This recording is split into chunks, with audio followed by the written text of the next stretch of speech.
Here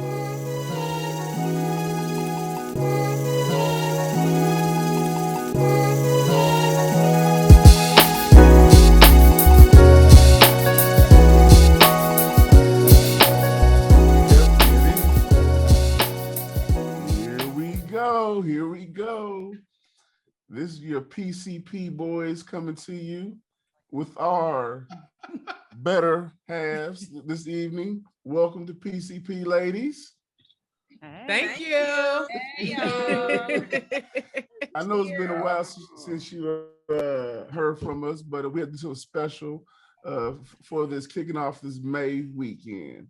Now, I guess we got to get everybody introduced now, since you guys here, we talk about these queens a lot, but let's hear their voices for the first time. So we'll start over there in DC with Queen G. What's up, Queen G? Hey y'all, PCP. I'm out here representing on the East Coast. All right.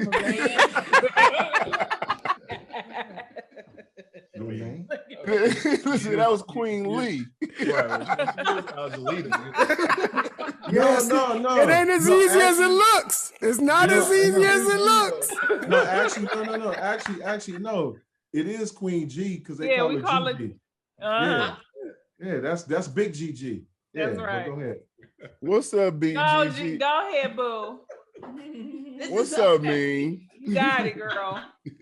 Repping DC, There next you to my go. baby for the first time on a podcast, and I'm ready to have some fun tonight. We in the All building. right. We in the building. We'll stay on the East real quick. With the other Queen G. What's up, Queen G? Hey, y'all. Jania here with my honey. Glad to be in the building. Glad to be with my family. So looking forward to tonight. All right. Cleveland as fuck. Welcome. And we'll take it down south, man, to the Yayo. What's up, Queen Amani? What's up, PCP world? What's I'm Imani, this guy's owner. No.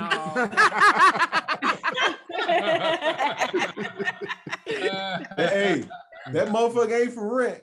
Glad to be here.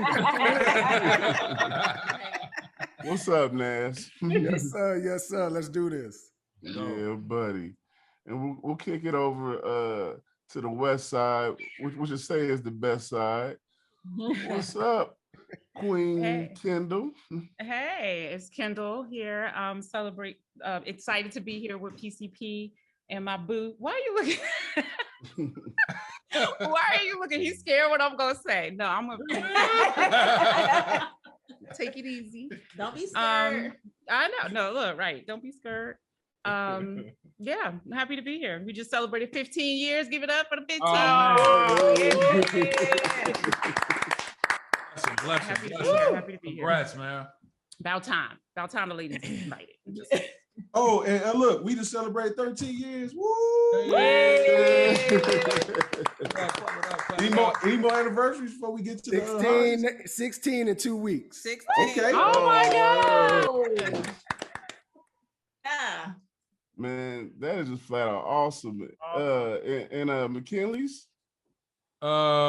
We at 8, baby. 8 years in September. Right. Clap it up. All right. A club. That's an A club, baby. It's an A club right there. And we 06 over this way. We 6? No, 7. Going on 7. Oh, 6 right now. This is But June they now. said 8 in September, 7 in October. That's right. We 06 right now. You both right. Clap it up. Here we go. Clap it up so we can help him. Clap it up. content. We got content already. So for last but certainly not least, Queen B on the mic. Hey, Queen B. Hey. Can't get enough of these MDHs in here. Look at this. Right on time. Didn't last long, right? I knew Hey, he was everybody. coming. My name is Bryn, and we are honored to have been invited to join the podcast tonight. with my better half and my firstborn. Good night, firstborn. Good night. Good night. Right. Say bye. I just say concert already. Already. He's like, bye. I want to go to bed. Oh man. So we just welcome everyone tuning in tonight to our podcast. This is what we like to call therapy of the soul. We turned our podcast tonight into we'll say family reunion / happy hour / just therapy of different perspectives of couples, the good, the better, and the best. See, if I say the good, the bad, the ugly, no, we ain't gonna do that. It's all good in all of our situations. So I mean, thank you guys for tuning in.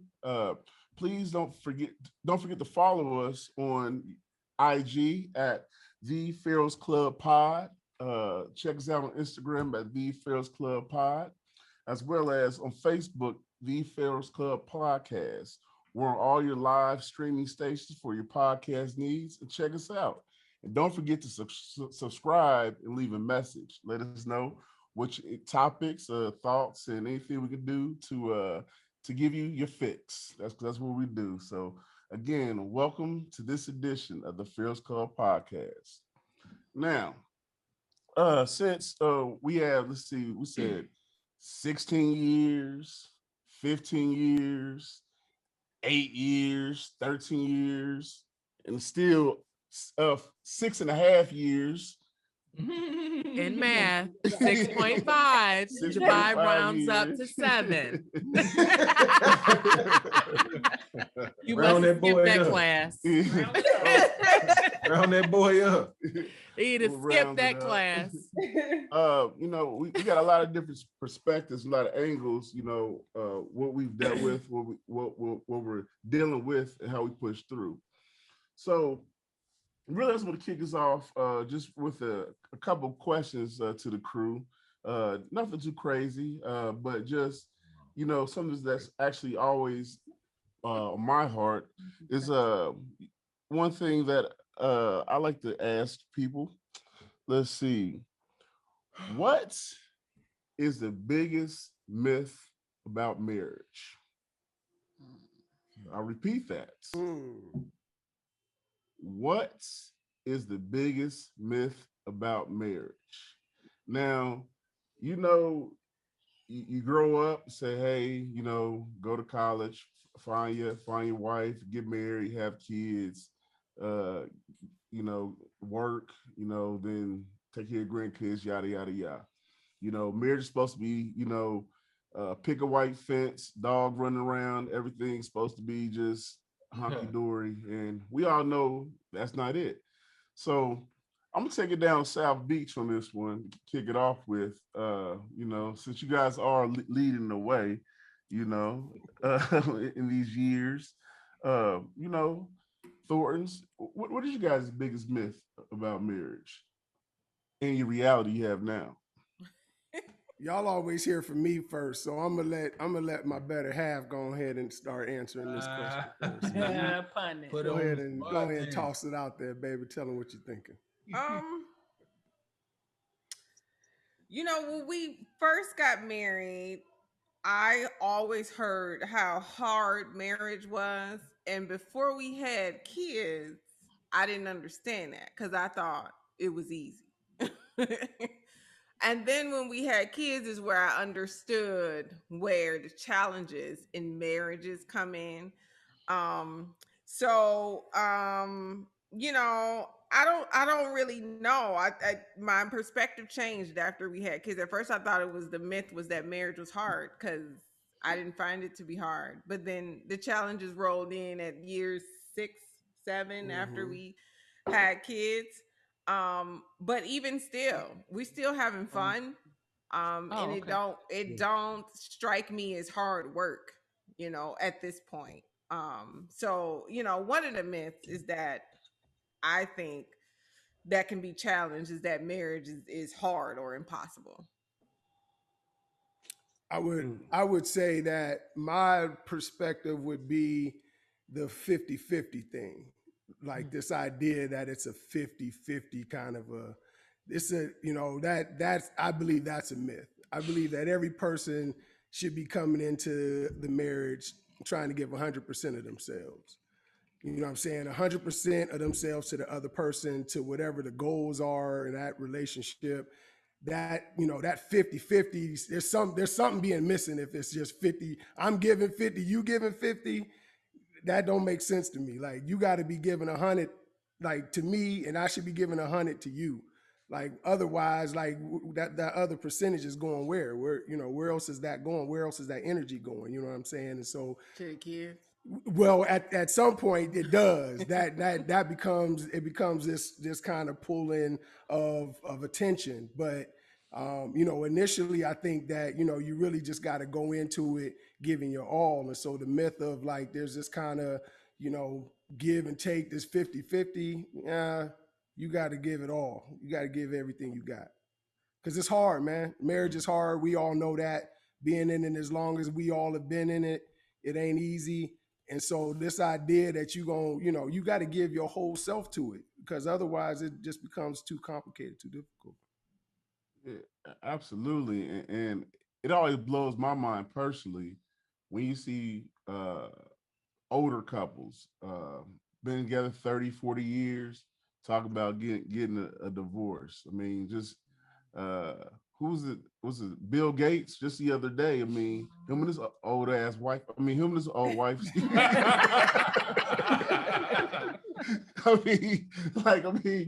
just Splitsville. So it's like, what's y'all playing? And I don't know. But Dale, I know you had some things. You've dealt with something like that in your personal life. I mean, what was your myth? Damn, man. Oh, I got it going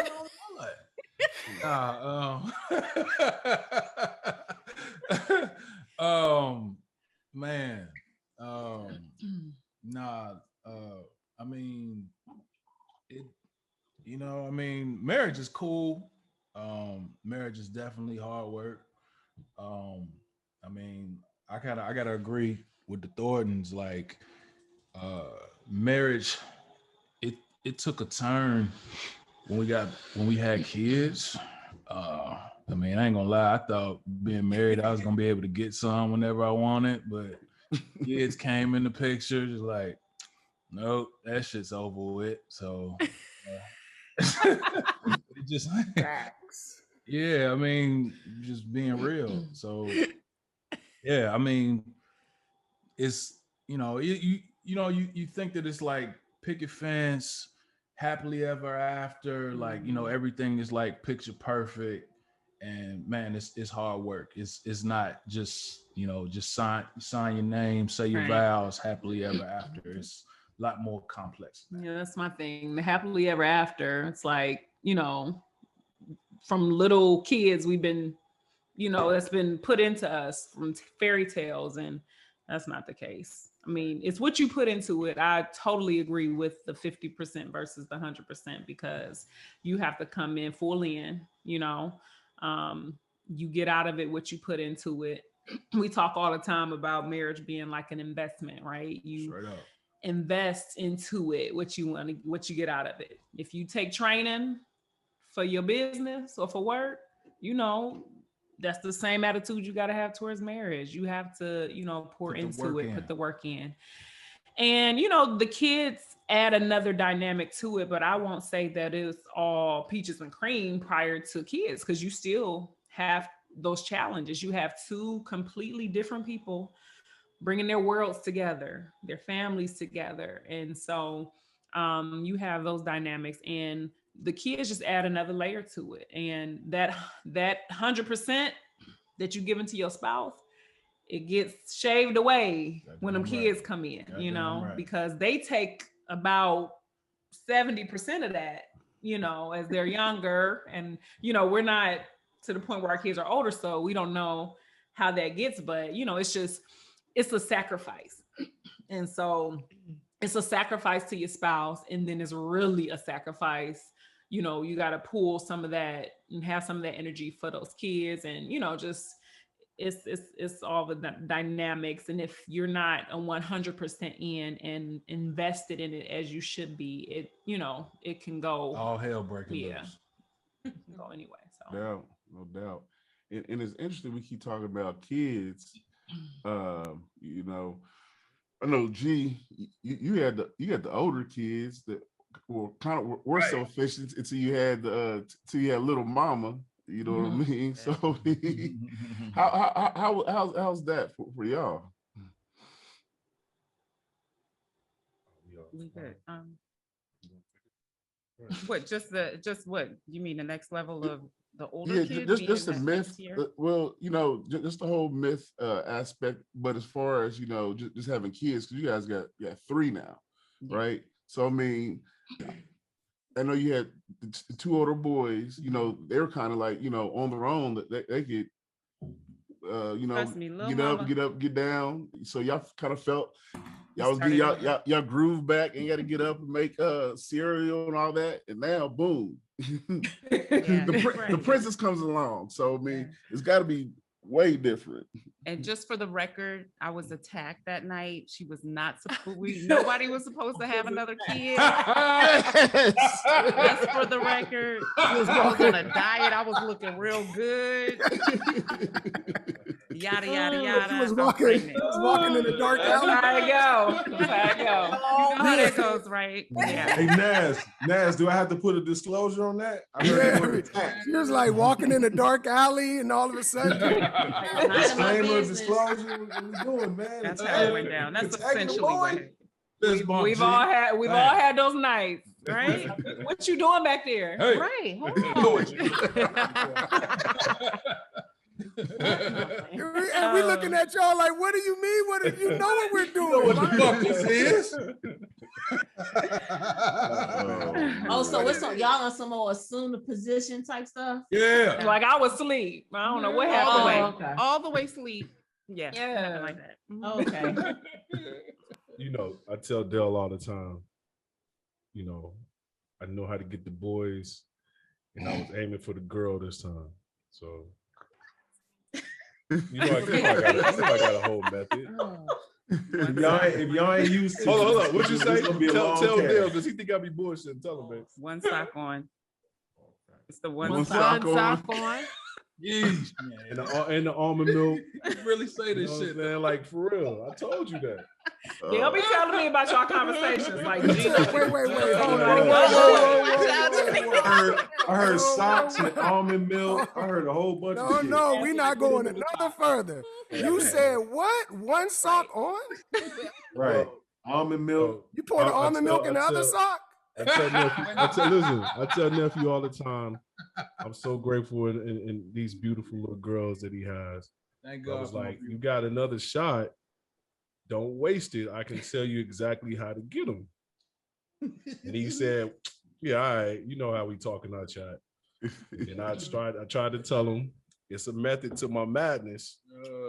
It's too early. Listen, this wasn't rehearsed, I have heard the one sock on. I don't know if it's true. Hold on, is it a tube sock? Is it a white? Is it a black sock? White tube sock. Is it an ankle sock? Is it the left sock? Like mid calf, maybe? Yeah, it's the old school joint with the stripes on it too. Stripes, Is it on the left foot, the right foot? Oh yeah, good question. Left or right foot, Geno? It's left, man. I cried on my left. What if I got a hole in my sock that night? I don't know. It's over. It won't work. Oh man. No details. We done that. Oh, we finished. So it don't matter. Ain't nothing. Yo, wow. Don't I'm saying, if you focus, I can get you there. That's all I'm saying. I can tell you how to get there. Fuck out of here, nigga. You got the Matumbo. It happened, right? It happened how I called it. Get them together, G. My sister got the boy first, and she didn't want 3 kids. She got the boy, and then she got the girl. I told her how to do it. Obviously, that's not right. I don't want to hear tell my sister how to do it. But I'm just saying, if y'all focus. You know what I'm saying? He like sis. He only got one more shot. Right. I thought it was the position. No, well, that's 2. That's the position too. So it's the position, it's the almond milk, it's the sock, Nigga, It's what you do. It's what you do with you dabble with voodoo. No, that's what I take. That's what I take. Before the I want to hear about the almond milk. That's why I was like, where's the almond milk going? Yeah, G, I'm on the. She said, Where's the almond milk over the chicken leg? Right. No. She said we was focused.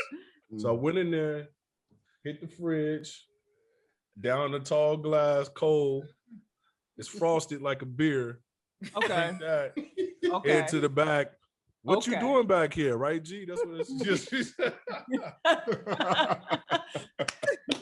Okay. Hey, man. I'm G, sorry. you are awesome, man, for all of these. Ooh, the Oh, man. Thinking about some almond milk in the middle of I will say we stay stocked with almond milk. So I think plenty of almond milk. Yeah. That's true. It's vanilla though. But We'll get into it. If you serious, I'll let you know, man. All Right. What's next? So The way that we were still talking, so we got sidetracked. I know, baby. I think so funny. The myth that I would say would be like that not that we've been the best at it, we probably is definitely a point of working on, but that you're not dating. Like, I still want my boyfriend. Like, that was the fun times and all that stuff. The dating still has to happen. Just because you're married, you don't stop dating each other. That's the others is that's the whole nother Each other. PCP. Right, like Let's put that in there. Well, that's interesting you say that. Somebody gonna be like, "Hey, Kendall said." She out here, wow. Each other. But that's an interesting topic, though. Just the dating aspect. You know, I know we got the happy hour killers on here. Hashtag the Burtons. Hashtag the itineraries. Itineraries. Yeah. How do y'all keep? Does everyone keep it like, hey, this is our date night. We're gonna date here on the 2nd and 10th of the month, or like happy hour killers. Like, what do y'all do to keep on track with the dating? dating. I am very serious about dating. So, and the reason why I'm like that is because my parents, I got that from them. They always dated. They always on Friday nights, that was their thing to go out. And even if they took us, like kids, when we were kids, I don't mean us. I'm talking about my sister and I when we were younger. They made sure, like, look, this is not my little brother. I promise you. I promise we're not related. But no. I saw that example from them, just always making sure that they went out to a restaurant that they wanted to go to, and they would drag my sister and I to those restaurants. And we'd be like, I don't want to be here. But the point wasn't about us. It was about them making sure they got some time in. But I guess they just didn't want to drop us off with no babysitters or whatever the case may have been.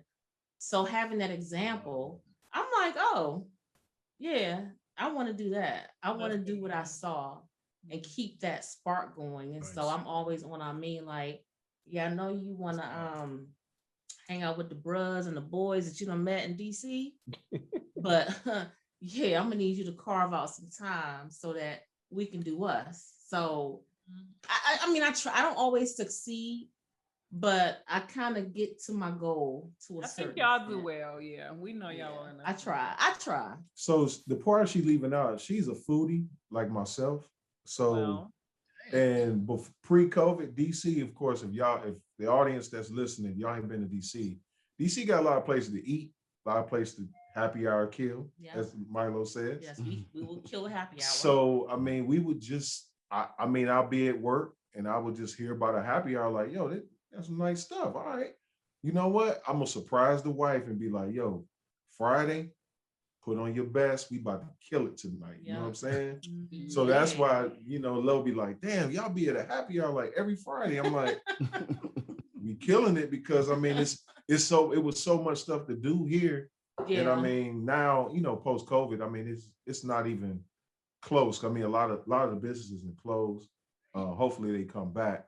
But overall, back to the myth though, because you didn't give us our answer on the myth question.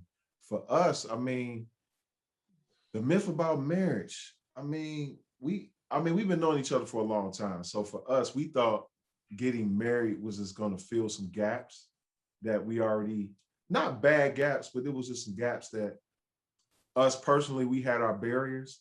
So I'm gonna put her out there. I'm gonna kick it off tonight. This is what you wanted. So wait, hold on. But you're right. You're right. So when I decided not to date my wife anymore, I said, you know what, I'm gonna come out east. That was just my choice, right? You remember what you told me? What'd I say? I don't know. What'd I say? You said if you coming out here, you stand, but you ain't staying with me. Right. Right. Oh, right. Yeah. So that was the first barrier, because for me, my whole thing about marriage, even though I know her, I didn't live with her. Right. So the common myth we had to break or just knock the wall down was just living with each other. We knew each other for a long time. And it was growing pains. I ain't gonna front, man. Like the first time we lived together, oh yeah, it was an eye opener, because like I like shit a certain way, she don't. You know what I'm saying? Right. Vice versa. So like, yeah, it was crazy. And then when we got married, it was like, okay, we used to each other, but then it was that year one syndrome. You want to go into the year one syndrome? Yeah. Go ahead. All right, let you go. Well, no, I was gonna say the myth, in my opinion, is you think that marriage is gonna is gonna be the end all be all. I have friends that are dating and they're like, man, I just can't wait to be married. But I'm like, so you think that that's gonna change that man because you told me that you don't like certain things that he does. Right. So you think once you walk down the aisle, he's gonna be different, and that's gonna make things better. That's a straight up myth, because I'm like, whatever you see right today, and especially at this age that I know we are, because I know we're a little older than some of y'all, that's who you get. I mean, like in a marriage. And if you're okay with that, then cool. You know what I'm saying? So it doesn't fix things. So whatever personality that you're dealing with, whatever issues you're dealing with, even if it's good, I don't know, but that marriage don't make a relationship better. So that's just my thing. To put a bow on it though, for me, after year one, because I ain't gonna front. Year one for me was challenging, because I mean I was having fun. I ain't gonna. You was mean to dreaming still. I was loving her, but I was loving my career. Yeah. I was loving a lot of shit that in my life. Weren't set. And it's like, yeah, I mean, they was set. It was just, they was set. I ain't gonna front. It was me. I was just like, man, it's hard. I gotta get right. You know what I'm saying? Man. I was doing some crazy shit. So yeah. I can admit to it. I can admit to it. So yeah. Ameen came to DC, was like, whoa, this ain't Ohio. Ohio. Baby. Yeah, it's Happy Hour Killer DC. Everybody know that. Yeah. So yeah, for real. And that's interesting expectations that I guess you all have to set, you know, if you're in a business relationship, it's a regular relationship, especially a marriage, you know. And I guess it's like, how do you set expectations, but bring your partner along with those to meet those expectations to what you expect them to meet it to? So what I'm saying, so when we got married. Look, my brain is fried. I got an example. Hey, she said what? Like that? All I heard was expectations. Okay, look, let me paint the picture. So when we got married, right, there were certain expectations you expected out of me, correct? Okay, yeah. So get them together. How did you get me to? Because I know I was slowly coming on. Sound like I was on the mean page here, still enjoying life, So what was your expectations for me, and how did you get me there to meet the expectations? I don't. So with me, it was more of me knowing who you were. Do you know what I mean? So it wasn't like I didn't have any expectations of you being any different than what you already are. Do you know what I mean? With you, it was more of expect the unexpected. Y'all know what I mean? Like that's his personality. So for me, it really wasn't like, oh, these are my expectations of you. It was just, this is who he is. If he's consistent in being that, then that's who I have to accept as a person. There wasn't anything where I was like, oh, you need to be here. You need to be X, Y, and Z. If you're not X, Y, and Z, then, you know. That's pretty good. Hey, Brand, I think I'm going to speak on behalf of the brothers on PCP. God bless you for dealing with that motherfucker. Oh, damn. Listen. Now, hey, listen. You damn right, Dale. You do speak. You speak for me. You speak for me, Dale. The easiest, but they say he who finds a wife, right? I mean, listen. There's somebody for everybody, right? Amen. So low. So low. I got an example. So just to continue on with the myth, right? The biggest thing for me in year one. And I think our biggest arguments, I mean, we don't really argue about it no more, but enjoying life to the extent, like for me, if say it's a Thursday night, this is perfect example. It's Thursday night, right? I didn't work all week. Friday's gonna be an easy day for me. So I'm like, you know what? In DC, I can go to happy hour at about 5 o'clock, hang with the fellas, watch the game, because it's a game on Thursday, football, basketball, something. And I'll be courteous and say, hey, babe, I'm probably going to watch the game. I'll be home a little late. My definition of a little late was different than hers, right? That's why she's telling. Always is. So in my mind, and this is just advice for some of the fellas. Why you look at me like that? No, because I want to hear what you're saying. I just want to make sure. So this is the advice for the fellas. For me, when the game over with, that's when I'm coming in the house, right? So the game ain't over with to maybe 11:30, 12. You know what I'm saying? She like, nigga, it's like 10:30, 10 o'clock, nigga, what the fuck you at? No. No. It wasn't no 10 o'clock. Because I ain't gonna text you at 10, but when the clock strikes midnight, it's a new day. Like, wow. Okay, let me check the news. Thursday, It's a whole nother day. It's a whole nother day. Hey, don't miss that. I gotta check the news because I don't want to come at you and you might be in the hospital or something like that. I done came at you all crazy and then something happened to you. I'm like, okay, so the game, and then I checked the sports. I said maybe the game went into overtime. Gotta give it, overtime. That's overtime is a double, triple. Okay, cool. So now I'm looking at the highlights. I said, okay, yep, no, ESPN done said that game ended. Cool. Okay, then. So he's on his own overtime, meaning number 2. Oh yeah, with the fellas. So fellas, the mistake is spot number 2 may be a cigar lounge. You know, you left that part out. Okay, right. That's rookie. That's rookie mistakes. Those is rookie mistakes. Right. On Thursday, man. Thank you, Manasseh. It was rookie mistakes. On Thursday.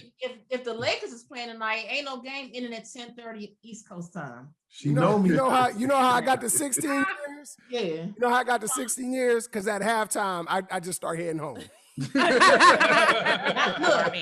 this. I know now that halftime I need to be making my way back to the crib. It's just that's how I made it to 16. He's helping the DJ pack up. He's like, what you know with DJ? I help you pack up. Helping the DJ. He don't know when to end his night. To clean up because he's the life of the party. You know but your in cousin. year 1, I mean, you're supposed to be running home to your new wife. No, I know. You didn't get that memo, man. I was running home, but it was just certain Ohio events. to DC. That's what it was. It was Ohio to DC. How did y'all come together on that? Like, oh no, we gonna keep it 100. It was a lot of it was arguments. Oh yeah, it was the arguments scaled down to communication. I said, Rita, you got to stop the barking because he's not hearing you. Right. You're just like doing this. And I said, this is going over his head. So now he's going to be like, well, I'm going to stay out some more. So I said, you need to start like really communicating how you feel. And then, like I said earlier, I needed to set my expectations, and I didn't do that from day one. I just thought, we're getting married, so he's going to automatically know. That's the myth that I'm thinking. There you go. I know what marriage is and what I expect. He's going to automatically get it too once we put these rings on. It's going to click in his head. That's definitely an assumption that they can. But for me, we didn't know.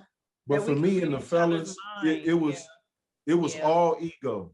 And fellas in year 1 or year 20, take the ego out and just take your ass home. Like Nas said, halftime. Right. Murder your ego. But let us be out till 11:59. Look, I ain't gonna front. Okay. I'm in the car. Look, I'm in the car bad, like, man. Lo, what you doing? My phone died. Oh, see, look. Like, oh, okay. But now look, right. I used to be in the truck, mad, like, man, who's she talking to? I'm grown as hell. Right. You know, and you talking to the wrong person, like your friends that don't have a, you know, that aren't married, to shit like that. So yeah, you know what I'm saying? It's ego, man. But for guys, it does it. For me, I'll speak for myself. There's this thing where you come from being young and being, you know, the way that we grew up, where, you know, you ain't really have much to say. Your parents, you know, you spoke when your parents told you to, and you had to be under these rules and under these regulations. You get out, you go to college for the first time, and you kind of trying to find yourself. And then, you know, during that process, you enjoy that freedom as a guy. And then when you find this woman that you love and you want to spend the rest of your life with, it's hard to narrow that back down to like, be home by 11. Dude, you know what I mean? It sounds like my mama talking to me again. Like, be home by 11. Don't have no smoke in the car. I can smell where you been. I can smell the perfume on. You know, it just, for a guy, it just sounds like that same upbringing. It's like, I'm grown now. I could do what I want. And it's like, no, you really can't. Like, and that's the ego part of it. You got to murder that ego daily. But those are the unwritten rules of getting married. It's a contract. It is. And there's rules. It is. Some of them are not quite on it. Some of them are fine print, but that's the contract. Yeah. They go back to the golden rule: do unto others as you would want them to do unto you. Well, hold on now. That's it. Wait a minute. Hold on. You better keep that same energy, Lo. Hold on, Brent. No, you better get in control of this thing. You better get in control of this thing. It's gonna go out of control quick. We can't. I mean, baby, sweetheart. You know what I mean? Like you said, if you out till 11:59, yo, where you at? You know what I mean? But if I'm out, you can't be calling me. You know I'm coming home. Hey, man, hey, dog. Lo, hey, dog, you better watch your tone, nigga. Right. You on the line with a bunch of women, man. You can't get away with that shit like you be doing when it's just us, dog. The computer gonna go blank. It's gonna be like boo. Right. I'm saying when I'm calling a concern because we need you here. The family, the boys, we need you here. That's what it is. You know what I mean? We miss mommy. That's what it is. No, he can't handle it. He can't handle 1 hour by himself with them boys. Hey, I need my family together. His own DNA. He getting 2 doses of what he used to be. I need my family together. So real quick, jump piggybacking off of what Lita was saying. She got this saying that she says all the time. You know what the saying is. It's like start how you want to finish. That's my shit. And like every time somebody be like, well, how y'all do this? How y'all do this? She be like, and then she look at me, start how you want to finish. So you want to elaborate on that? Basically, it's, whatever you accept in the beginning, don't, again, like you ladies already suggested, the wedding doesn't change that. So you have to, during the dating process, during the beginning, at all times, you know what you want and what you want to deal with. So it needs to be very clear, very clear. When my Jersey accent come out, I'm serious. Jersey came out. Yo, she sound like she's not gonna eat. welcome back to the East. Very clear. Very clear. That's right. That's hilarious. Yes, that's my go-to. That's what I tell the whippersnappers when they ask for advice. I says, just start how you want to finish. When they hear the Jersey, honestly, like the best advice that ever got handed down to me was from my pops, and he said, "Son, if you want to make this work, just be a bobblehead." Whatever she says, be a bobblehead. Like this. Yes. You right. It's like, yep. Sure, we can do that.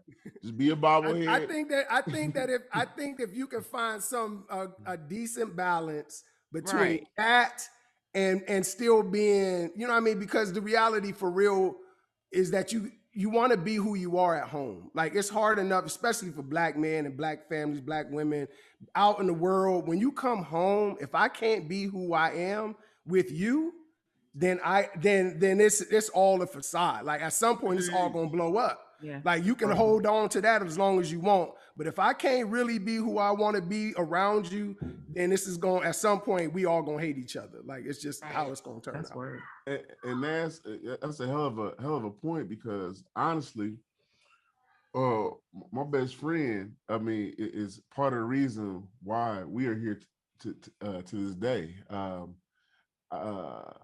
My previous girlfriend, he felt that I was never myself. Then when Brent came around, he's like, "Man, you are low when you with Brent. Like, you are just all out low." I'm like, "You right." The first time I met her, she spent the night right here in the God. I had these velour jogging pants with holes all in them. Threw them right on. You know what I mean? Like, listen, holes in my shirt. You know what I mean? Like, I gave her like who I was. Yeah. And I think that's why we gelled so good, because I never ever. There was no faking. Yeah, it was just it was just funny because our first date, we were in Dayton, and he tried to take me to, what was it, therapy lounge? Or what was it called? Something like that. And I was like, "Yeah, let me get a chocolate martini." And I think his bill was like 15. He was like, "Nah, we can't do this. We gotta go. We about to go." And so we went to the Elks. Everything was $2. I'm like, "All right, look, this I had a date. Like, you can have as many drinks as you want." That was probably like the best. Well, hey, Kendall, you say start how you finish. Yes, that's motherfucking accurate. Because every time I go to Cincinnati, Low have me in the hoodest spots. Okay, like the fucking hole in the wall. All in the walls. Hole in the wall. Listen. Hey, look, you had a time of your life too, don't you?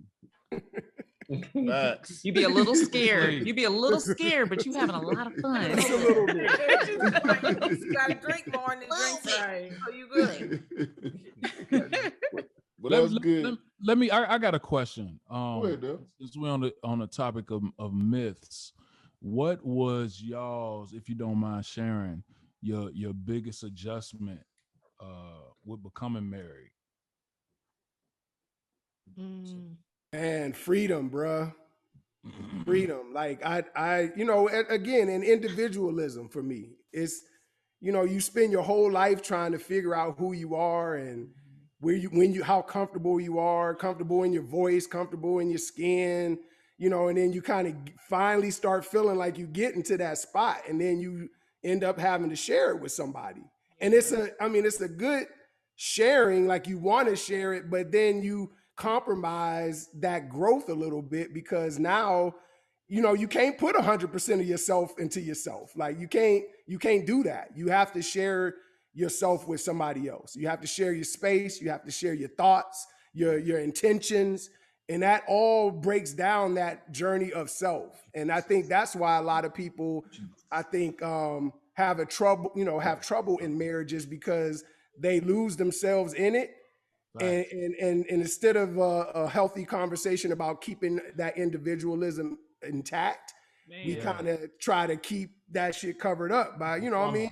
Yeah. Right. You know what I mean? So I think it's a healthy thing for couples to be like, encouraging your spouse to, go with their friends and do what they want to do and go after their dreams and challenge themselves. She don't want me to go. She don't want me to go nowhere, but I want her to go places to, you know what I mean? Hey, Nash, you hit a good point. I was gonna say, like, yeah, I mean, not being content, because I mean, like, I ain't gonna front. Me and Lita, we still trying to debate if we gonna be here for another 10 years or another 20 years. Like, you mean in DC? See? When you say here, yes, here in DC, yes, because you know where I'm going at. Because I mean, like, I mean, for me, I've lived in 3 states, 4 states. She's been here all her life, so I want to be fair. You know what I'm saying? I don't want to be like, oh, the money good here. I'm good. I'm good. Ain't no food like Cali though. Look, it's hey. I'm trying to move green with a tea pancakes. Florida got the sun and it's cheaper. But the thing is with us, and it's like cheaper to keep her. I'm just saying. So the thing is with me, I don't want to be selfish and be like, nah, I'm good. I ain't trying to go. No, because Ameen loves DC. I didn't even think this was gonna happen. He loves DC. He's established his friends, and everybody comes to DC to visit. So it's perfect for him. And I'm just over it. I don't want to leave Dale and Jania. I don't. I want to take them with me and the babies. Like, we can all pack up and go. But I said, I look for jobs. Okay, he about to find this out right now. I look for jobs. I already know. I have my job, job set up in LA and Florida. Where? And Florida. So I look for we're gonna have to leave.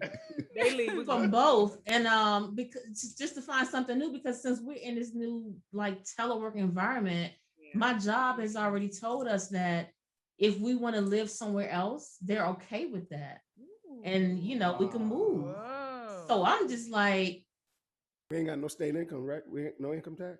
No taxes in Florida. Oh, we ain't got no state income tax. Because I've been hearing some stuff about LA, like it's we cannot say the same. Like in LA, as far as like prices, but the thing about it is, being married sometimes can just like it can hold you back in the sense of, I ain't talking about kicking it, because that's just an afterthought. That's just we did that. I mean, no, you did that. We did that.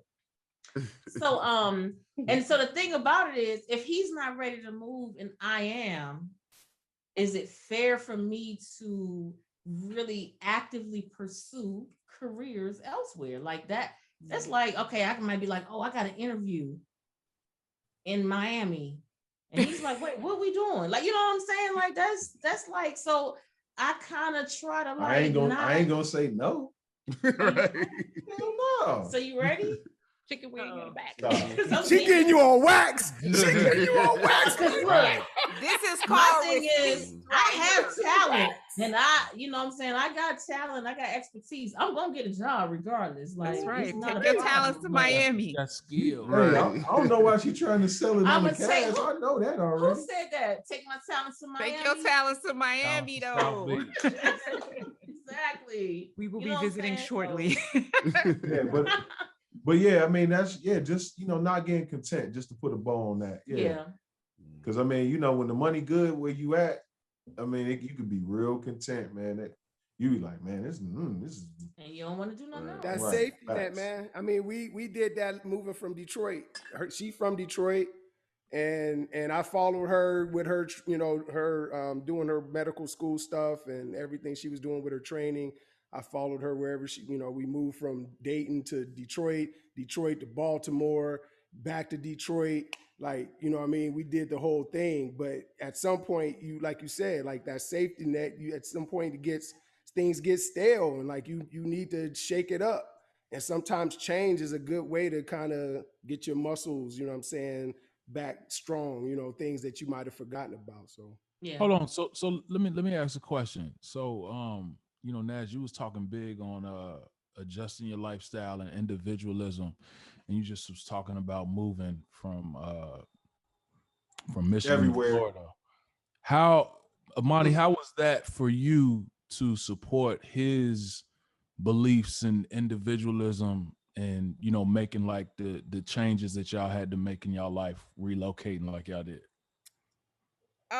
You know, I know this man, and so when I met him, where was you going? To the Peace Corps. He's twitchy, you know, he get tired of being in one place. And so I think we moved 12 times in our 16 years of marriage. Damn. That's not all because of me. Don't do that though. Damn. We moved because this chick was in medical school and was getting all of this other stuff. He enjoyed that part. So that's what I mean. Like it was part of my lifestyle that we had to change what we were doing every 3 to 4 years. And then that kind of stopped. So what happened was, you know, I know he didn't really want to be in Detroit. And I told him, I said, right now I'm happy and it's too hard to change jobs. But if I do have to change jobs, I promise you we will look outside of Michigan. And when that time came, I kept my promise. But he was fine with that. So I'm twisted. Never mind. Janine, come on, Janine. You got his back. I'll say Dale, what the hell? This happens. My biggest adjustment, I'll tell you this right now. I mean, you know, y'all just come to the crib, we're gonna do it big, yada yada yada, you know what I'm saying? Pop these bottles, you know what I'm saying? Do all this stuff. You know, going out, it's like, shit. You know what I mean? Like, she gonna see this. Like, you know what I mean? She gonna see why they spent the night. You know what I mean? Like all our finances is everything's together. So it ain't nothing separate. So, you know, hell, if I'm swiping for a 50-cent bubble gum or a $100, $200 bottle, I mean, shit. It come right to her phone. Listen, then a text message comes to me like, oh, for real? Oh, that's funny. Are you talking about joint accounts? Damn it, man. Yeah. Hey, that's that was my biggest adjustment. That's the question I got. Finances. We don't have that. No, that's a question that I want to ask because that's something. We all in. When we got married, I asked people who were married for 50 years to people who had just gotten married, people who was living in together. How did you guys, if you feel comfortable enough, talking about how you set up your finances when you got married? Because this is a conversation I think in Black communities, and especially in, you know, marriages and stuff, that doesn't always happen before people get married. And I think that, you know, we all know that money is one of the biggest reasons that people get divorced. And so like the conversation of how you're going to do your finances is huge. We do the same thing. When we got together, everything in one pot, we pay all the bills, and then whatever we got left, we use to kick it and do whatever we wanted to do with. And that's how. Laughing? Hey, look, Nash, hurry up and finish, because I'm about to, man. Y'all no, go ahead. Lord. No. Yes. Cut the camera off. Hurry up. No, that's it. That's the question. Like, so how did everybody? So let's get to it. How do you cut the mic No, off? hold on, no, don't run from it. So There's a check. button. Hey, we about to turn up right now. So check this. So for those who didn't know, we both are Wilberforce graduates. I'm an accounting, major. She's a management major, but she went and got her master's in international finance. I went and got mine in another field. So when we talk money, even before when we was married, oh man, look. Okay, so we have linked accounts, not joint. We have linked accounts, right? This one right here. Hey, look, this one right. Hey, where Kendall go, G? Look, you want to know where the itineraries came from? This one right here. Because when we plan something, oh look, I can plan it out. It could be flawless. If that T account ain't right, the debits and credits, she over here like, well, why we got to spend that much on this? I could do something better. I got it. Hold on. So everything I did, she didn't redid, and it's a battle of the finance and accounting major. So our compromise was we'll pay what we pay, we'll pay our equal share, and then and look, I don't want people to think that I ain't holding it down. However, I pay majority of the stuff that we like to do. This one, she paid for what we need. And I'll say this, for example. That works for you. The FiOS cable bill that Dale loves. I'm gonna put his ass out there, right? You see Dale shaking his head? He wouldn't pay for that. He a Scorpio, right? Just like Nas. Oh, wait a minute. I love that you pay your fine bill. I love that you pay the FiOS bill. What you talking about, dog? No, but this one right here, if she knew what I paid for it, that shit wouldn't even happen. Because I be telling them just take some of them channels off. Because Lita. When we were at work, ESPN, teleworking, I'm not even at home. I can't even watch half of this stuff. And Jania know I get sleepy early, so I'm not even really getting the full whatever from that. So I'm like, don't nobody need 17. Lita, we all good as long as he share his login credentials. See, so that's one thing y'all don't know about Dale. Dale, when something new come out, hey, y'all got just say that we need to be share that login info. The Burton's bill. I'm just gonna say that. Dale be like, "Can I get y'all login?" And Janine be like, "Dale, stop being hood. Right. Stop acting." Hey man, shout out to everybody logins that I got. Shout out to my brother. Shout out to the Burton. Shout out to my It's embarrassing sometimes. No, Jania, you got a black Jew over there. That boy is a black Jew.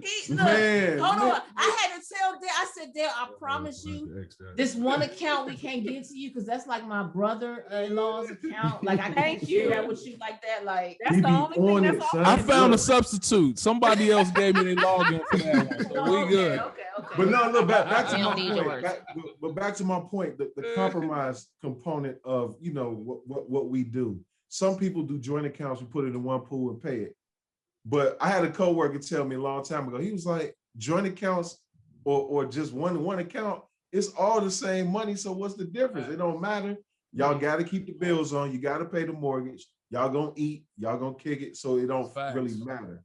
But I think it's just because y'all both in finance. Because we have a couple that's in finance and they do the same thing. So I think it's just y'all just can't let go of each right. Y'all both in finance. Oh, yep. I can let go. No, Brent. It's me. I can let go. It's me. I'm you cannot let go.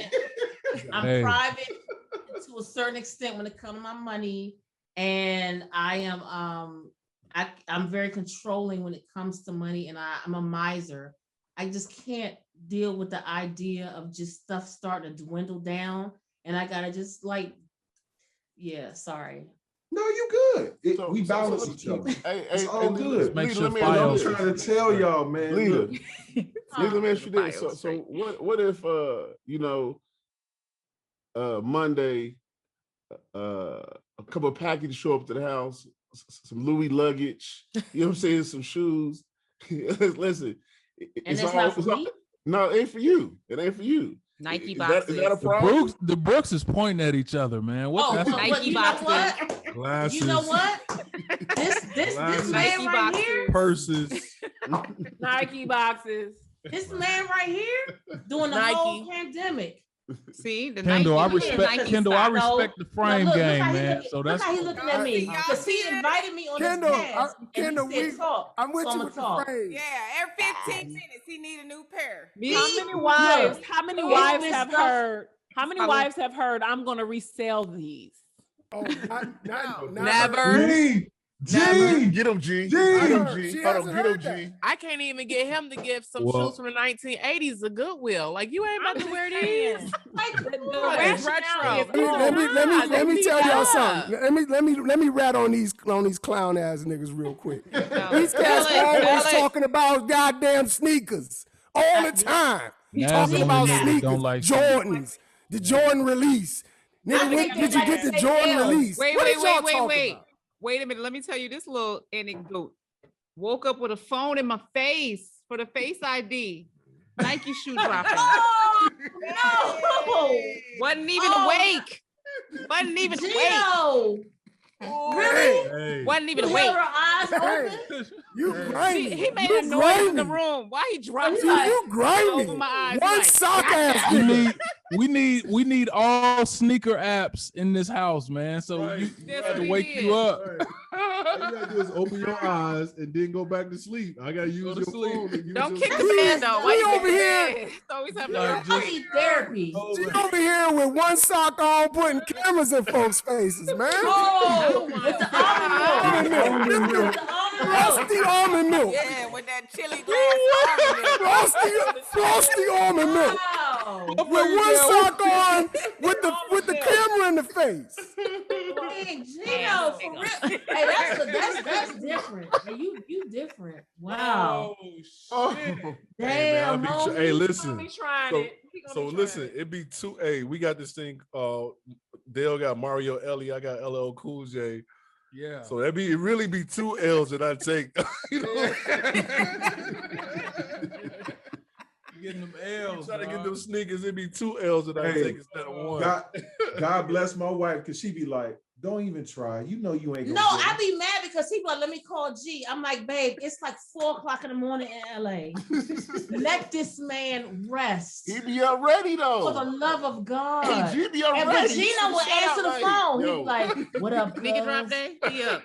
G be ready. He be up though. He like, wait. I gotta get my wife's face on the camera. Right. Hold on.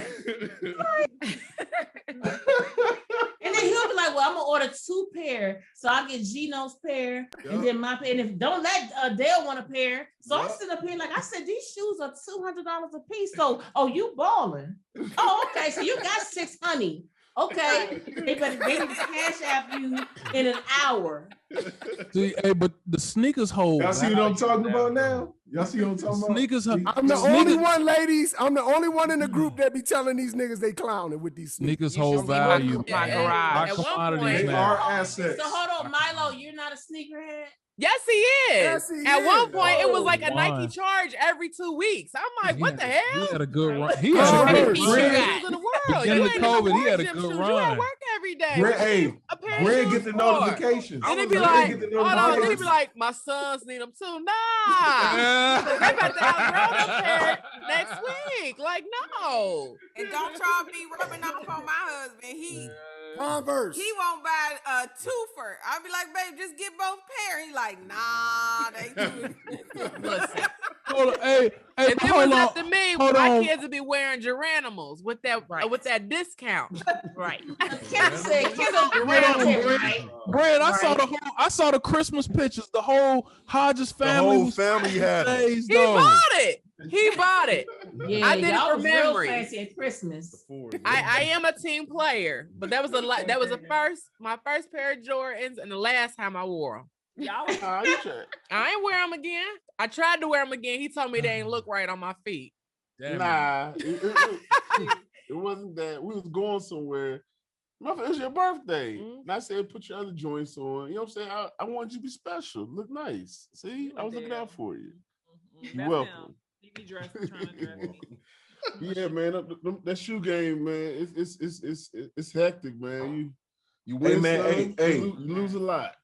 Hey, Lo, we cooking right now, man. Keep it going, man. Let's go. Hold on, y'all, because I wanted them Dutch green, the mids. They ain't came out No, because StockX said that they came out on the 12th of April. Hey, babe, we can't hold it the cast time. I just want one pair for the year. I was gonna piggyback on the compromise point.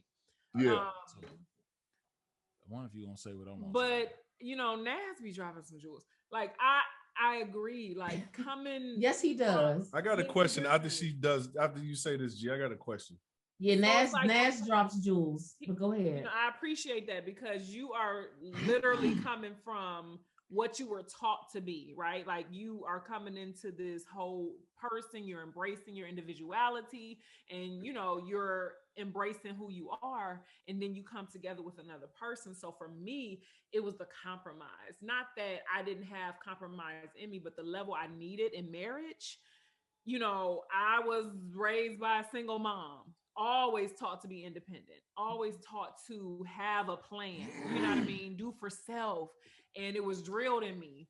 And so, you know, getting with my husband, it was like, okay, I had to learn how, in order to have a peaceful home, a peaceful marriage, to be able to compromise and give him some of that. You know, I can't conquer the world on my own. I'm not Wonder Woman. I can be Wonder Woman in my own right, but you know, it's okay to give up some of that. Yeah. It's okay to share that load with him. And so for me, it was the compromise. Like, you know, Jania, it's okay to let go of some of that. Like, you know, we talk about finances. I was a saver, like, you know, and so as we go into our marriage and we build these businesses and things that we have together, you know, like we legit be having like business meetings because we're, you know, his view and how he was raised is in him, you know, whether I like it or not. And same with me. And so we have to come together and find something that works for both of us. So compromise has been such a big thing. And, you know, so that's one of the biggest adjustments because it's on different levels, not just, you know, how we interact with one another, but, you know, finances, the kids, you know, our backgrounds, how we agree to raise them. And then, you know, our marriage, like, what does that look like? I didn't come from a home with two parents. He did, but it wasn't functional, you know? So it's just, you know, all of that, you know, because since we're talking about compromise and we're talking about upbringing, the biggest compromise that I had to make with coming into this marriage was, you know, Jania is affectionate. And I grew up in a household, it wasn't no affection. Yeah, zero. That's a big thing. Yeah. It was like none. And you know, so it was just like, you know, affection and me, it just it ain't make sense. I remember telling him like, you don't hug me and like you know I'm like a cuddle bug. He like what? You know, so I had to and this was crazy. Is the crazy part is, you know, boom, I made that adjustment. So now I'm super affectionate. He said, you gotta show me.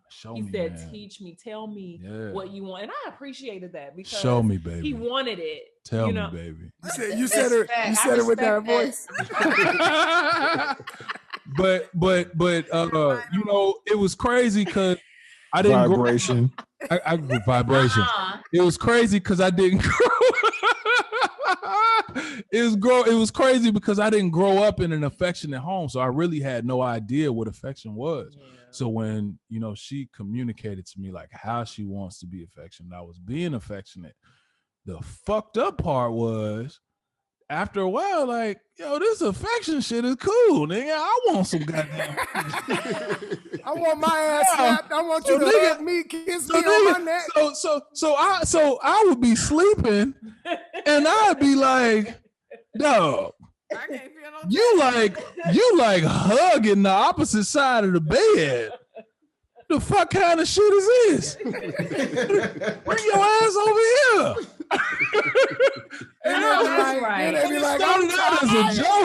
It started out as a joke, and then it was just like I got for real. And then he got real serious. I was like real mad. What? Like, oh, you want me to? Okay, you know. Okay. I know that's right. Goddamn it. Nigga hugging the other side. I'm in the king size bed, so she hugging that motherfucker. Yeah. I'm by myself, cold as shit. You know? my comfortable position. Like, hey man, bring that ass over here. So that was the biggest adjustment for me, man. Like, you know, like I wasn't affectionate. Now I'm, you know, I'm all in. You know, I'm grabbing and caressing. Everything. AG, let me ask you this though. So from coming from a single family household raised by your mom, how hard was it to be quote unquote submissive to your husband? It wasn't hard because grandparents. Well, I had my grandparents, yes, but Dale is not he's easy to submit to, because we communicate. He's an over communicator. I had to get used to that. I'm used to being mad, like in previous relations, mad, shut down, like for days. But he's like, nah, so we gonna talk about this. And I'm like, for real? So anyway, my point is that it was, I don't even know if I would call it submitting. It's really just a compromise. Like, I want to do for him. I want, him to be okay and to be happy. And he wants that for me. It's like the reward you get for pouring into this person. They want to do for you. I enjoy cooking and, doing the things that I do for my family. It's kind of a labor of love. I would prefer not to do it if I didn't have to, but it's something that I have to do. And, I love to do it because I love that they're taken care of. So to me, I don't know. I don't really view it as being submissive. It's just kind of a team effort. And it was organic. It was natural, if that makes sense. Yeah, see, I got the Jedi mind trick on her. I'm playing. Now, I will say that was the hardest part for me. Just being vulnerable. Because, just like I was raised in a single parent household, and I have a very matriarchal family. There's a lot of women in my family and not a lot of men. With my growing up, I had 3 uncles and everybody else was women. And it was, we women, we do our thing. We take care of our family, and the boys are there as kind of extra. They, they don't, we take care of them. We don't need them to take care of us. Mm-hmm. And so to let myself be taken care of, at least initially, in when I was married, that was hard for me, because I was always like, I'm like my mom and my aunts and my grandma, we take care of ourselves. But that don't work in a marriage. You have to allow the vulnerability to be there. Right. For your husband, in order to allow that compromise to even happen. And so that was hard for me, at least at the beginning. Let me ask this. Am I still struggling? A little bit. Let me ask this, because I know and I think just from hearing what you said and knowing what I know from knowing these brothers, like y'all's story is similar to the other couples on here that are doctors, because I know that it was at a point where the men had to support the women while they were getting their education and getting their doctorate. So was that an adjustment for the rest of y'all, Kendall and Bren, like when they was holding y'all down, going through y'all's, getting y'all degrees and stuff? Was it an adjustment? It just felt right. It felt right. I don't know. It didn't feel weird. It felt like this is what needs to be done. Do you know what I mean? Like a partnership. Like, and I know this is almost off topic, but the myth, because I know this is all tying into the myth about marriage and all of that, was the gender roles. From day one, we never had like specific gender roles, like the female would do X, Y, and Z, the male would do X, Y, and Z, because of that journey of being in, professional career, and just all of that. So it was just like, you do what needs to be done. It doesn't matter if it's the man or the woman doing it, just get it done. Mm-hmm. You know what I mean? And so that has kind of transitioned over into our household now to this day. There is really no gender role. As far as with the roles and responsibilities of the household. I agree with that. I think that everybody, all hands on deck. Like this idea that, you can't do this because the baby is under 4 years old and you don't, I'm too much of a man to hold this child because it's an infant and all of this. Yeah, I just think some of this stuff is just archaic. Like, damn right. All hands on deck, nigga. This all is hands on your deck. I think that, honestly, for those who haven't been married that long, I'm just telling you, like, you got to approach it as a business. I think I've heard of a few of you actually say that. We've had business meetings, Thornton business meeting, got the babysitter, her and I go out and we sit down and talk about what the objective is for the year. What are our expectations? What are the goals for the family? What trips are we taking? What are we doing with the kids? What camps are they going to? What are we doing with each other? What am I doing wrong? What are you know what I mean? Like, it's just it's an agenda item type thing, because at some point you become business partners and you try to figure out what the best moves are for the family. It's just, it's forget all of this ego. Like, you got to settle down and figure out what's best for the family, the unit, the whole, and however you do it. We talked about finances. What I did realize in talking to all the people that I talked to is everybody does it different, and you got to figure out how it works for you and yours. But the only way you can do that is by communicating, by talking about it beforehand, though. You don't wait until year 3 and be like, oh, I didn't know that you didn't want to spank the kids. Nigga. Like, not have that conversation. You know what I'm saying? Like, we just talking about this now. Like, those conversations have to be had, man. There's many of them that can be. From the perspective of having no kids, I don't know, man. Hey, we just commend all y'all, because we buppying it up over here. Buppy, for those who don't know, we black yuppies over here. You know what I'm saying? Like, we got hella god kids, nephews, nieces. We love them all, and I mean, they all, boy. It's already enough stuff we can't agree on. I just couldn't imagine if we had children. Like, man, I'm just like, woo, we would probably be in a whole different mindset. Oh no, I'm gonna tell y'all. I'm old school. I'm Robin Harris with it. I'm to the white meat, and this one right here is cuddle. I'm like, it's nah, because I believe in giving children a voice that he's like, nah, they need to sit over there. And I'm like, that was the problem for me, was my parents thinking, go upstairs, stay in a child's place. But I'm like, it's not just that I'm a child, I'm a human. I need to be able to voice my opinion and say, I'm not talking about talking back, right? But I need to be able to talk. I need to be able to say certain things. I need to be able to just have a voice. But I mean, it's like, yeah, your voice can be heard when I'm ready to hear it. So going upstairs. Take your little black, and then not black, just take your little ass upstairs. You know what I'm saying? We ain't playing that. You know. I'm a little easier on our nieces and nephews. Man, but I mean, they know when they come to Uncle Mean crib, I don't play that shit. So if y'all send y'all kids to our house, they gonna get a soft side, and then the they love it. Sure. Good cop, bad cop. Especially the males. Hold on, wait. I'm big on the males. Hold on, what y'all say? That's what kids need. Bad cop.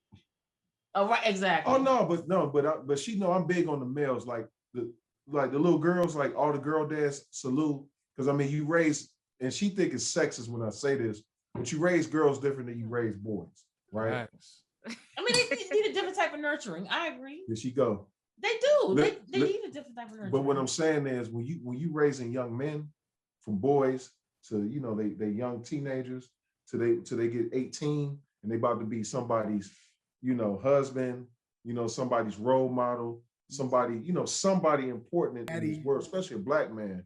Oh no, I don't. Even my nephews, they know I don't play that. You know what I'm saying? Like, I got into many arguments with my sister. She calling my nephews by their pet names and shit, Boo Boo and Bam Bam and shit like that. Like, nah, we don't do that.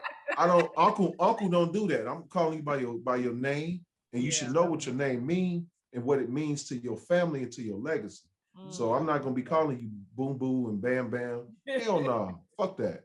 So I mean, that's we have constant debates about raising boys versus girls and what our impression would be on our nephews.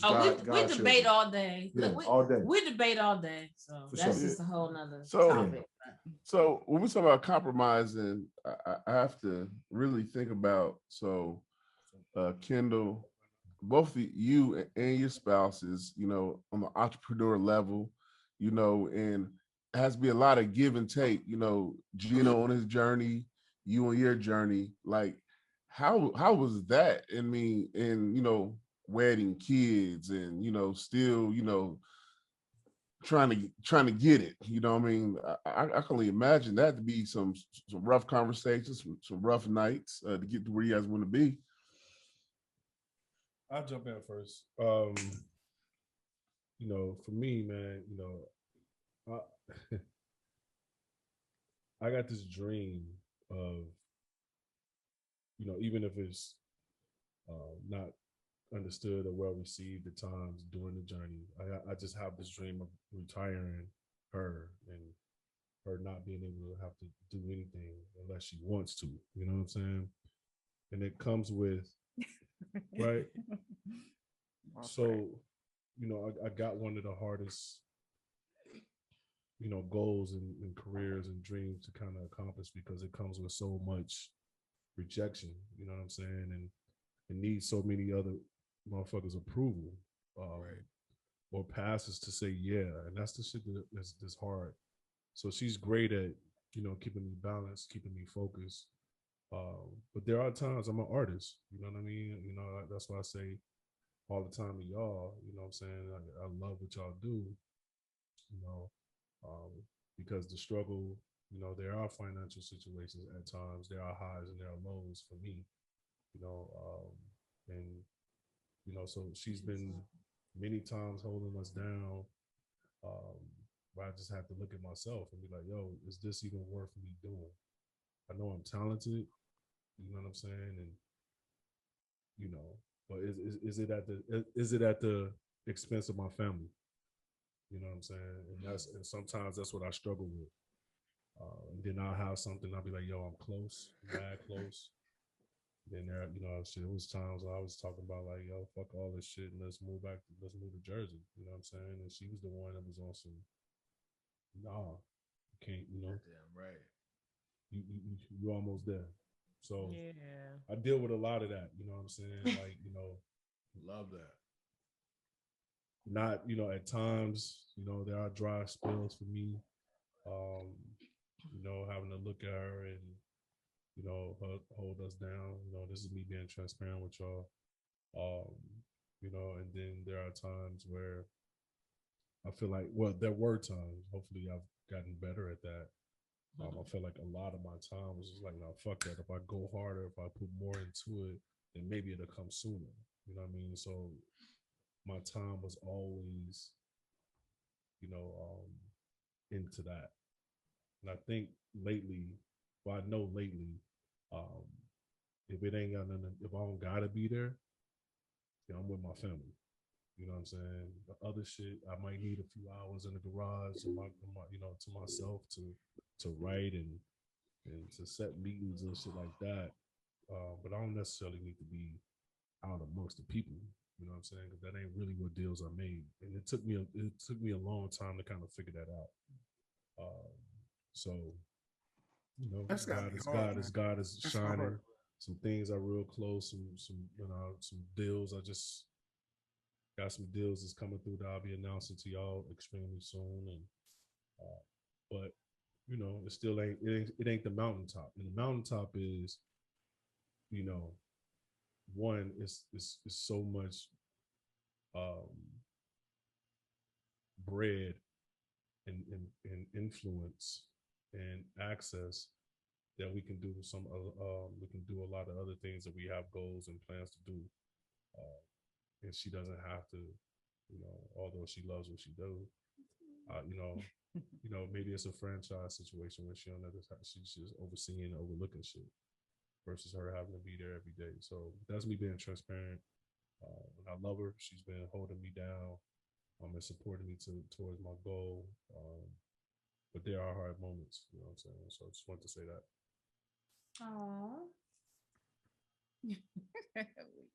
Hey man, Lo, throw them plugs out there, man. I mean, is it plug time yet? Go ahead, throw them plugs out there. We got some businesses in this circle right here, man. Go ahead. Well, I wanted to hear from the missus real quick before that. I mean, I'm sure she had some. Oh yeah, that was. Oh, I'm sorry. That was for Kendall. Go ahead. Wait, what was the question? Wait, I'm sorry. What was the question? She lit over here, y'all. I guess it necessarily wasn't a question. It was just like, just experiences like you had to do. I know for instance, you know, when my wife was on her journey in school, things like that, you know, I had a steady paycheck, steady job, you know, put on my insurance plan, you know, put together a plan of what we're going to do in our next 5-year plan to execute to where we want to be. Love that shit, man. After that 5 years, boom, it worked. And it catapulted us to like, we ain't think we would be where we were at the time we was there. Flip the crib. You can't leave that out. You flip the crib. Yeah. You know,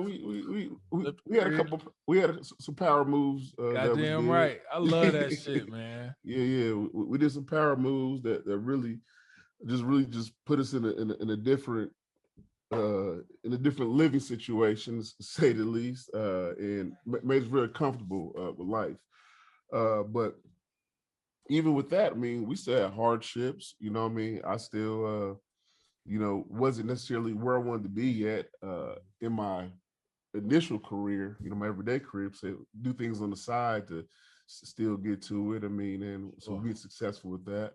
But here, last 2.5-3 years, you know, I have, you know, I guess, caught up in the race, me personally, and really have uplifted us. I mean, my nigga up.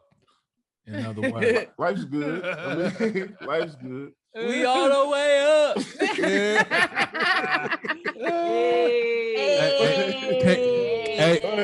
Can't forget that you the trap god over there, Brand. I've been hearing good things. Oh, right. Y'all all the way the fuck up.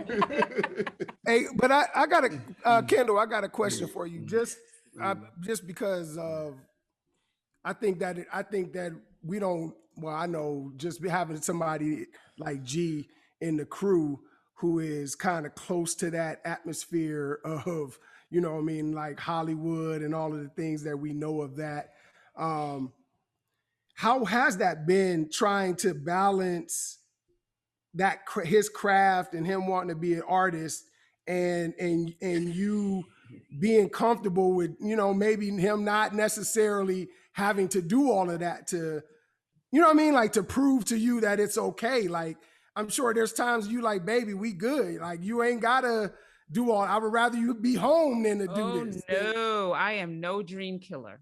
That I would never, ever want to snuff out his dream. You know what I'm saying? He will never be able in 20 years to say, if for you, I woulda, coulda, shoulda, what? Nope, because I'm this. I'm go ahead, get that. Go and chase it with everything in your being. So he will never hear me say that. How has that been though, to try to balance that, giving him that, but at the same time, you know, wanting him to be there? You have a very challenging schedule, you know, working all the time and you know, doing your thing, and then you get home and then he's gone or has to go and like, you know what I mean, and gone for, you know what I mean, the things that he's done, being in Atlanta for a certain time. Like, how do you juggle that, allowing him to go for his dream, but at the same time balancing, you know, what you got going on together? That's a good point. And I think that's still a point of contention, because I have to say to him, okay, it's Sunday. Get off Clubhouse, get off the meetings, you know, let's have family time. So, you know, and then we start limiting the amount of time, and we got to eat, you know, setting some parameters, some guidelines, like, no, okay, you doing that, but I hear you, it's a power move and it's the only time they can meet. Yeah. But we're going to have dinner together as a family. So, you know, it's just kind of working with that. I'm probably, I'm saying it much nicer than I would in clearly. The Jersey accent come out when you say. Yeah, Jersey accent come out. So, yeah, I mean, I just, you know, I never want him to have that ability to say that if for some, you know, I never want to be the hold back. I don't want to be that rock dragging him down. So I'm always, you know, I'm team Geno all day. Best teammate ever, the rib, whatever you want to say. Yes. I don't play games with it. This is mine. I love that shit. That's right. I love that shit. Love that. I love that, Kendall. That's what's up. And we do got these, you know, lady bosses, hashtag lady bosses in the building. You know what I mean? So if y'all will, you know, I'm gonna start with my queen to the right of me, and like tell me what you do, babe. What you got going on? Oh goodness. So I am an independent consultant with Paparazzi Accessories. Not sure if y'all have heard about Paparazzi Accessories, but they specialize in nickel-free and lead-free accessories so that people that are cannot tolerate traditional costume jewelry, then you can tolerate the nickel-free and lead-free accessories. Everything is $5. $5. Yeah. Some amazing pieces, some quality pieces. Well, I should say 95% of the products are $5. We do have our top of the line Z collection. That's $25, and that's just the bling on steroids. But I mainly sell through Facebook Live, and I've been in it since August of 2020, and I have 26 people underneath me. So I get paid off of what they do as well. Nice. And I'll tell you guys this. I love that shit. I'll tell you this. You know, I don't do the bullshit. And initially, you know, when she got in, I was like, man, what the hell? What is this going on? My aunt got her in it, and I really never looked at it. But then the jewelry started coming in. I'm like, shit, this shit high. Like I mean, it's some nice products, and I mean, she has done extreme job. Yeah, she's killing it. Like really killing it right now. She actually headed to Vegas next week for a semi convention with the owners of the company. It's a real formal thing that she got invited to. Just well, she's done. So I mean, salute to you. Thank queen. you. Thank y'all. Listen, it ain't nothing wrong having a little extra in the household. Every day I'm hustling. Y'all know he was like how he was like, what is all of this? I'm like, you know what? Let me just set up a separate account and just put it all in there so he can see it. And then he'd be like, oh, I'm on board. Oh no, yeah. He used to be like, you gotta go live today? Yeah, we trying to do XYZ. I'll be on the couch like, don't you need to go live? Don't you need to go live? Right. Oh yeah, he switched that up real quick. Real quick. Oh, that's dope. Hey, Kendall, you got your own dentistry, right? Yes. So I have 2 offices in LA, one in LA, one in El Segundo. Yeah, and I do orthodontics. I'm an orthodontist. Wow. Man, give it up for that. You gotta give it up for that. Well, if you got raggy teeth in LA, California, go see Come holla. Hey Geno, let us see those teeth. Babe, what's going on? First patient ever. Oh, never mind. And look, and Kendall, the only reason she asked us, you know, she go to the orthodontist like every week. It seemed like, God, you know, you're like, you going to a dentist appointment again? I'm almost done. Kendall be like, Geno, your ass ain't flossing, bruh. Right. I'm tell you this, Kendall. My oldest, his teeth gonna be like his mama's, but my youngest, like his daddy's. Hey, he got to come see. Same here. We gonna need to see. we gonna need some help. Yeah, goddamn right. You up already. Let me give my wife's plug real quick, because she ain't gonna give her own. Talk that shit, dog. Talk the shit, she dog. ain't gonna give her own. We talking to Dr. Manasseh Thornton, you know, doctor of anesthesiology. She also is trained at Johns Hopkins University. You know what I'm saying, doing a year of critical care anesthesia. So she just got, she was just selected as the program director for the new residency program at her hospital. Oh, nice. Give it up, man. I know you Congratulations, Imani.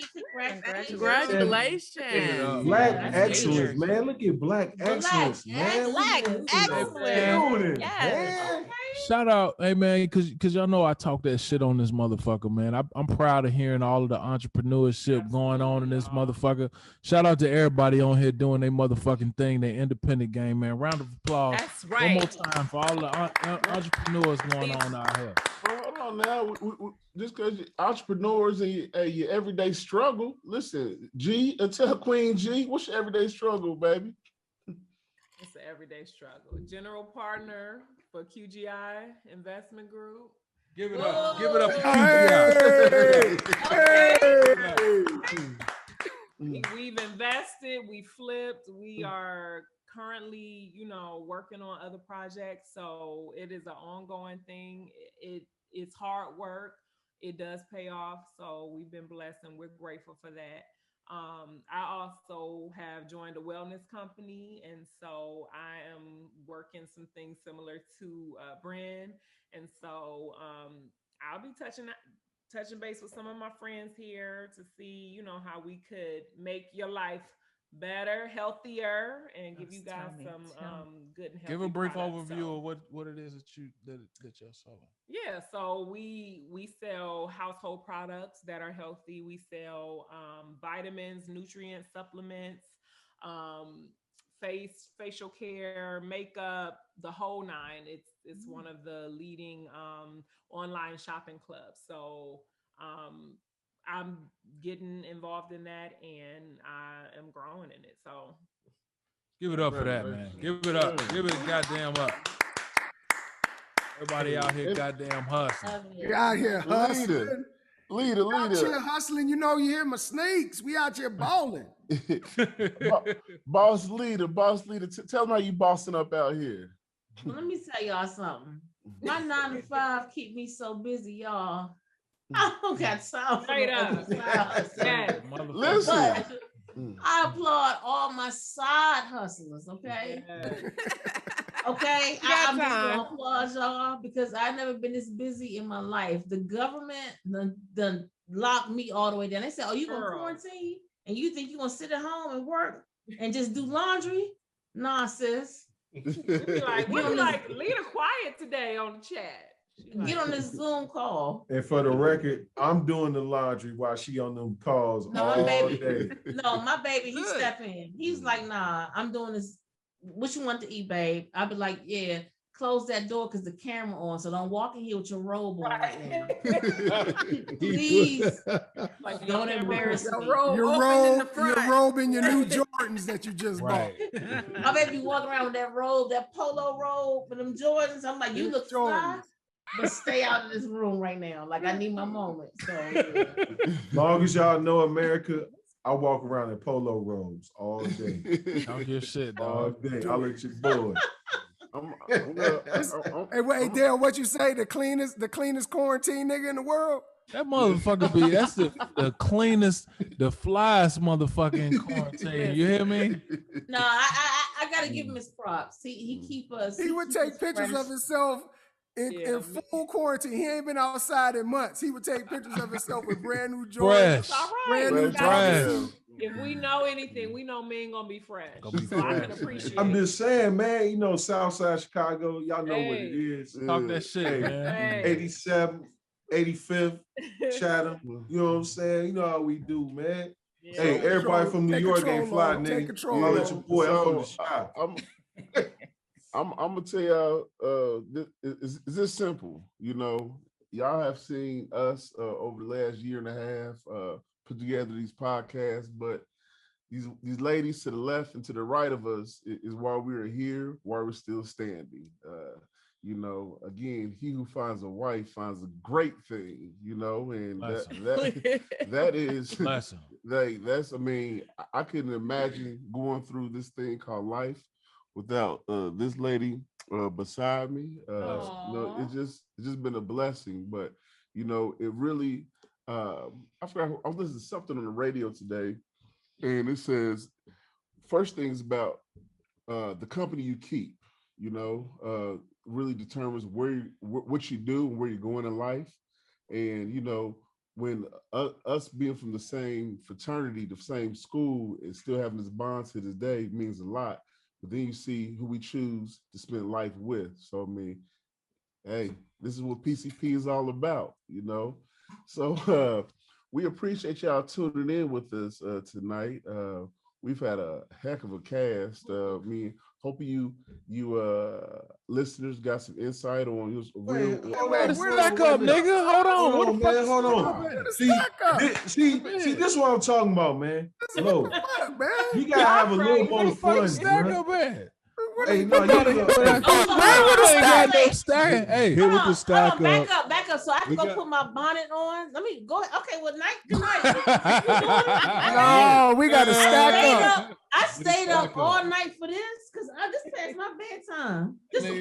I got to stack up if you ain't got one, man. Stack up, man. We can't. Night. I got to stack up. Imani, I'll see you for your birthday, boo. Okay. I holler. Lita, hold on now. We got to stack up. You waited up this late now. Hold on. This nigga trying to wrap it up. What the fuck going on, man? I thought it was a great cast. Hey, we can edit all this. I thought it was a great cast. We good. We rocking. Great cast. Stack up time. Right. Yeah, stack up time. Yeah. The stack up scares me though. I ain't gonna lie. The stack up is Dale got a stack up. Dale said he got one. That's scary. Wait a minute. Do we want Dale stack up or Low stack up? No, we don't want neither. I want Kendall stack up. Right. Motherfucker had us bringing out. I'm waiting on my marker and my paper and shit. I ain't wrote shit down. It's been an hour and a half. We were playing. Okay, y'all. Listen. I gotta say something. It's been an hour and a half. Hold up. What up, G? It's been 2 hours. I wish that's why my phone was messed up. I was trying to text y'all to see if we can get to the fun part. We've been doing really good on this. Yeah. I would say let's get a stack up. We can't do the card thing. Let's make this a part 2 if the women are okay with that at some point. Yeah. It's on wax. I gotta go get my son from somewhere else. So by 9 o'clock. So I like to get stack up time. Yeah. Stack up time. I'm not stack up. What stack up you got, Dale? All right, let's go. All right, fuck it. All right. Oh, let me set this up. Here this we is it's fight night. It's fights going on, right? Floyd just got his hat took and shit. So let me set this up. So you in Miami. You had a good weekend with your lady. Y'all getting ready to head home. Y'all waiting for your car service to come pick you up in front of the hotel to take you to your airport. You just like, baby, you looking good. You looking real good. Let me take a picture of you. As you getting ready to take a picture of you, it's like a Bentley truck pulling up behind her. Motherfucking the Bentley truck think you taking a picture of him instead of your wife. Nigga hop out the truck is like Floyd. It's Floyd Mayweather. Floyd like, dog, you taking a picture of my truck, motherfucker? Delete that shit from your phone right now. So, like, do you take the L? I'm drunk, but clearly we figured that out a while ago. But go ahead. Yeah. But my wife was like, what? Where we going? So all right, so I'm getting to it. This is a real life story. I heard it on. That's the inspiration behind it. Okay. Oh wow. So the inspiration behind it. The question is, if Floyd, if you just out there enjoying yourself with your lady, and you know a boxing motherfucker mistake you doing some disrespect. Okay. So you was the one grabbing the bottle by the neck. Jania. All right, man. Let me get to it. No, hold on. I got it. I swear I got it. I'm just telling you, it ain't me tonight. It ain't me tonight. It is. It's on me. It's not low tonight. Okay. It's not low tonight. I got it. Okay. I think I got it. Okay. All right. Yep. So basically, for motherfucker, if a big time boxing motherfucker try to flex on you in front of your wife, is you gonna take the L in front of your wife and get paid, or is your pride and your ego gonna step up and you gonna try to you gonna answer the test? My Mylo easy. Clearly. Mylo, you taking the L? You taking the L in front of your wife, man? You gonna let this motherfucker lay you out? What good? What good is it if I can't talk and my mouth wide shut? Hey, L, look, low, like I'm taking that sneaker app L. I'm like, hey, I don't get J's either, so I'm just gonna take that L too. Listen. You gonna let a nigga lay you out in front of your lady, man? Hold on. Yeah, I'm gonna have your boy Crump up here in the morning. I have to record it though. I'm having boy Crump up here in the morning. I'm taking the L from the M's. He said L for M's. Yeah, Crump. I'm taking the L for the M's. I like that. Brand. Do you? What's your answer? You don't want to see him get knocked out, do you? You don't even know what's going on right now. Floyd trying to flex in front of your husband. For taking a picture of me in front of his car. He's taking a picture of you. Floyd hop out the car thinking he taking a picture of his car. Floyd coming out talking tough like, hey, nigga, taking a picture of my car. Oh, this is a real life story. Yeah, this is really happened. This really happened. I left that out because I was drunk. See, Dale, what you need to say is Floyd say something like, man, move your little ugly ass bitch out the way. Correct. Stop taking a picture of my truck. Yeah. Whoa. Okay, yeah. That's Floyd. He be like, move your little ugly bitch out the way. And stop taking pictures of my truck. With y'all broke asses. Let me back this up. So if it's fight weekend, clearly I've been drinking all day anyway. Yeah. So I mean, if he come out snapping, yeah, you know it's up after that. So I mean, it's we both on him. Yeah, right. That's what I'm saying. I'm both gotta, we both on him. I'm automatically trying to, But we talking 7 figures on the line. I mean, you gonna have to convince me. I've been drinking all day. Hey man, hold on. 7 figures? What? 7 figures from? What do you mean 7 figures? Because you gonna sue him. Oh yeah, I'm hopping on his back. I'm like a little monkey. I'm on his back. I'm monkey style. Yeah, that's me. I'm on his back. So the question I'm taking it up. Wrap it up. I'm taking the L. You allow? Oh, you did the right thing. You should have wrapped that shit up when if Andrew on your shoulder told you to wrap that shit up. This nigga over here tripping. No.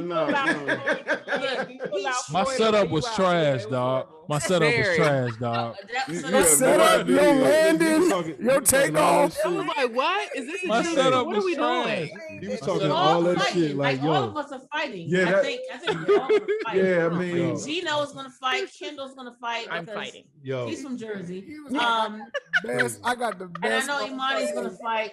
D-Town in the house. Best motherfucker. So I'm gonna fight. Look. Okay. So I guess the stack up is are you gonna take the seven figures or are you gonna let your ego get in the way? Who said you 7 figures? Everybody Because you're suing. The ego in the way. The ego's in the way.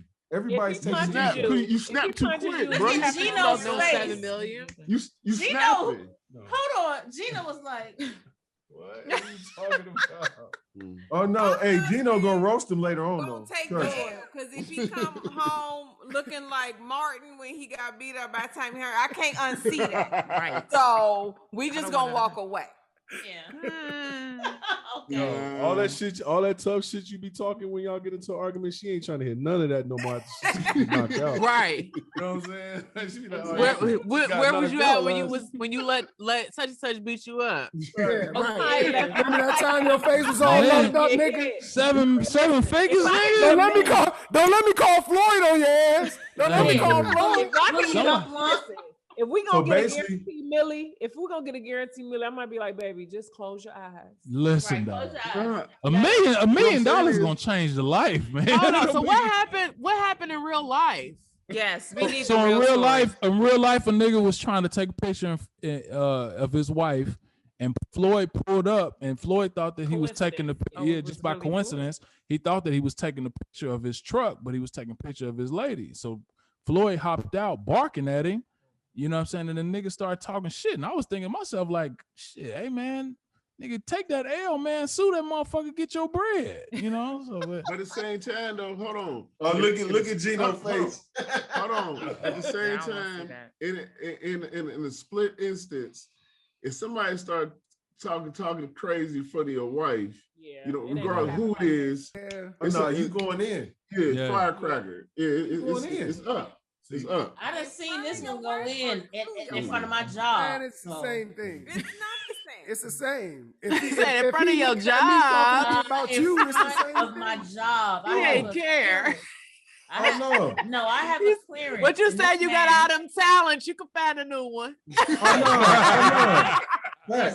In that moment, I said, I gotta find me a new one tomorrow. No, for sure. Like I'm pulling up to pick her up. You know, I got this one. I had the white Audi truck, right? She was like, "Shit, dog." Niggas was talking shit. Cocaine. Hey Dale, he had to throw that out there, right? Look, motherfucker, talk that shit. You know, He had the all white bricks. Look. I had that all white Audi. I had that motherfucking cocaine white boy. Bricks. Look, bricks. Pulled up. Hey, all white bricks. So look, pulled up and her motherfucker, look, her face was uncomfortable. I said, so I just, you know, that motherfucker in park. I said, what the fuck is going on over here? She was like, babe, I said, he's knocking on people's windows. I said, what'd you just say to my wife? Knock, knock, knock. I said, Lord, I said, that's just pull off. No, dog, let's pull off. We don't do that.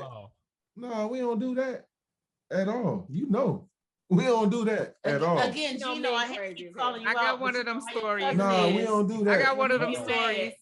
Hold on. I was working in corporate. Look, you can't calm this man down when he. You see, I got on green, right? When he get in Gemini mode, this is David Banner. Yeah, that's them. Okay.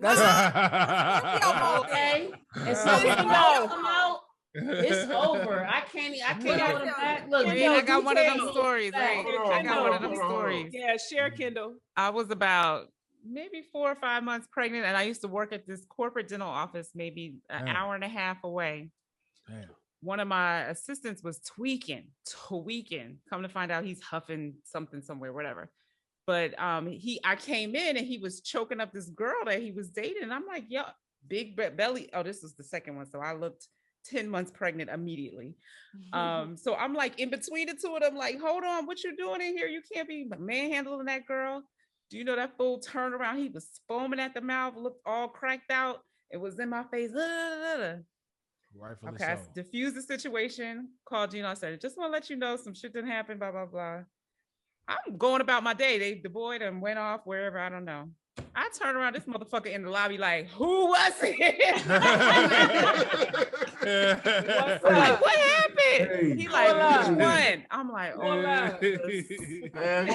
I ain't even rat on the boy. He was about to die. So I just said, look. Y'all know what y'all doing when y'all call us. That was not my purpose. Have a dramatic wife like Kendall.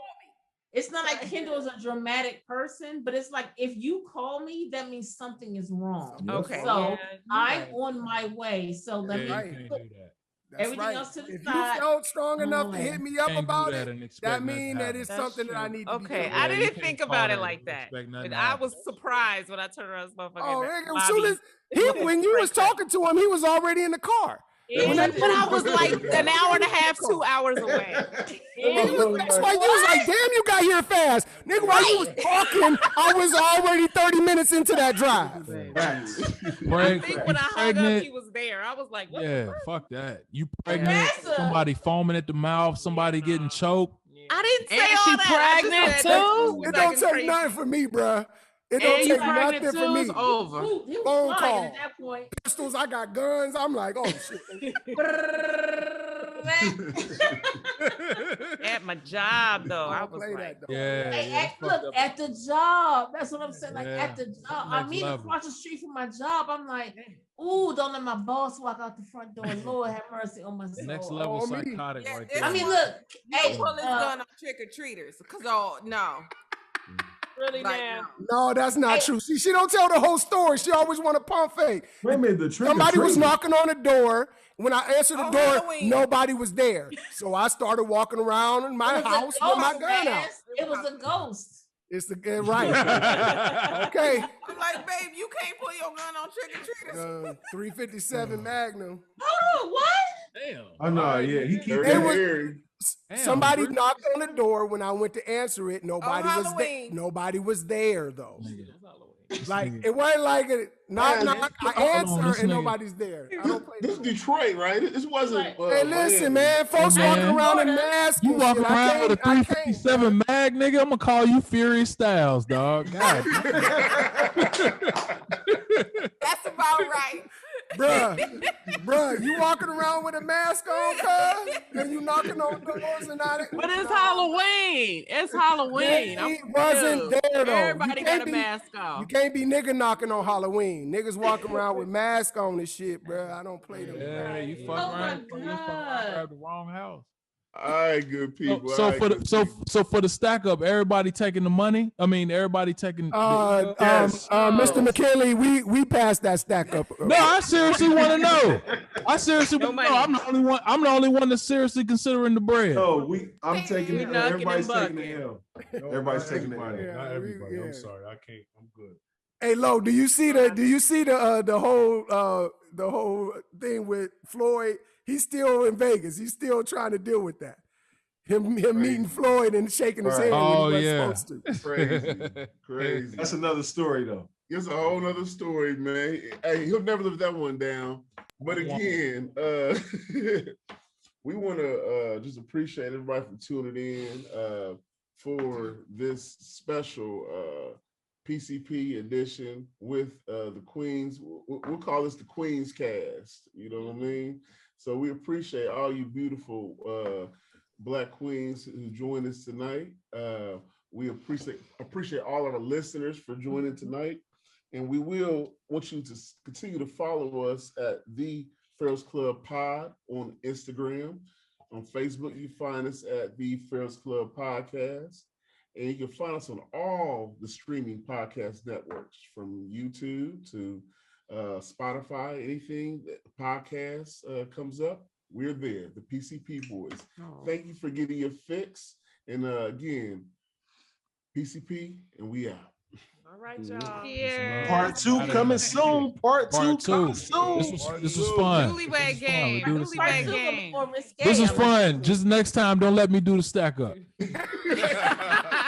Look, you like Rick Ross? No, sir. No, sir. Not me.